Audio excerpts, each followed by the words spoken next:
নিউজিল্যান্ডের মতো দলের বিপক্ষে বাংলাদেশ তুলেছে মাত্র 236 রান। এই রান তুলে কোনোভাবে জিতে যাওয়া সম্ভব? আপনার কি সেটা মনে হয়? বা এই যে বাংলাদেশ পুরোটার সময় যে রান তুললো, একটা মুহূর্ত আপনার মনে ধরেছে? কেবল নাজমুল হোসেন শান্তর 77 আর জাকের আলী অনেকের 45 রান ছাড়া আমার মনে ধরেনি। বাংলাদেশে যে টুকুর টুকুর ব্যাটিং করছে, এটা কি শুধুমাত্র আজ এবং গতকালের? বহুদিন ধরে বাংলাদেশ আধুনিক ক্রিকেটে এসে এই ধরনের ইনিংস খেলছে। বাংলাদেশের এই যে ব্যাটিং ব্যর্থতা, এই যে বাংলাদেশের স্ট্রাইক রেট নিয়ে বারবার কথা হয়, সেটা কিন্তু বহুকাল ধরে।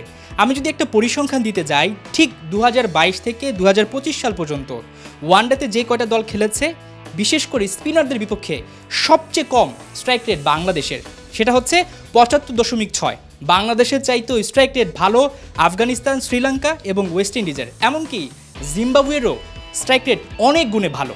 বাংলাদেশ তাদের ঘরের মাটিতে খেলে থাকে মিরপুর কিংবা আরও অন্যান্য যে ভেন্যুগুলো রয়েছে, সেখানে কিন্তু বেশিরভাগই স্পিনারদের বিপক্ষে ম্যাচগুলো খেলা হয়।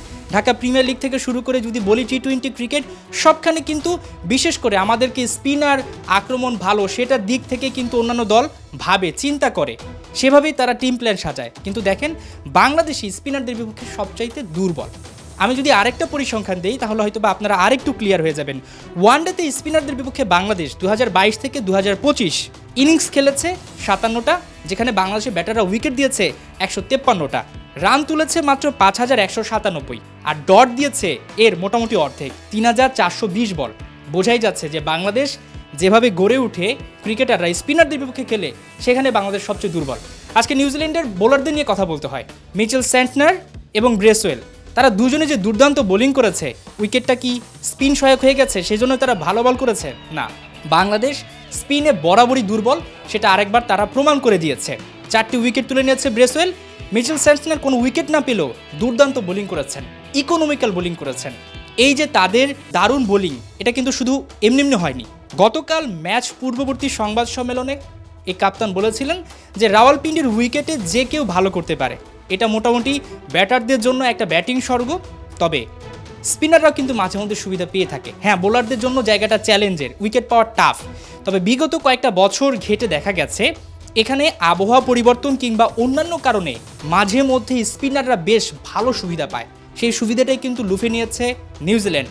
এমনকি দেখা গেছে গ্লেন ফিলিপসের মতো পার্ট টাইম বোলারকেও 2 বার বোলিং করানো হয়েছে।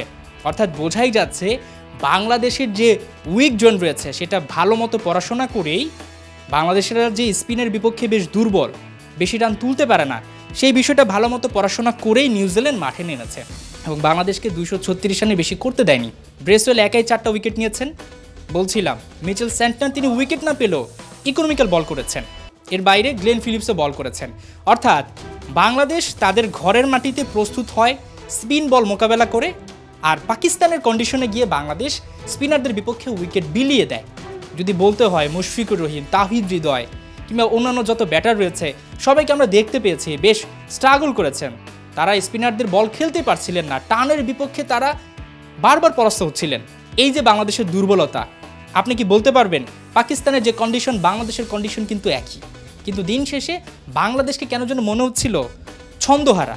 তাদের মধ্যে সেই যে একটা শরীরী ভাষা, সেটা কিন্তু আমরা দেখতে পাইনি। এই ম্যাচটা যদি বাংলাদেশ 236 রান করেও জেতে, আমি বিশেষ করে বাংলাদেশকে সেই মার্কটা দিতে পারবো না, কারণ বাংলাদেশ দিন শেষে সেই রকম পারফরমেন্স করতে পারেনি। বিশেষ করে ব্যাটিংয়ে তারা উইকেট বিলে দিয়েছে। এখন দেখার অপেক্ষা বাংলাদেশ তাদের বোলিংয়ে কি করতে পারে। স্পিনাররা কি জাদু দেখাতে পারে, নাকি দিন শেষে কাপ্তান বলবেন যে এটা এখন ব্যাটিং স্বর্গ হয়ে দাঁড়িয়েছে?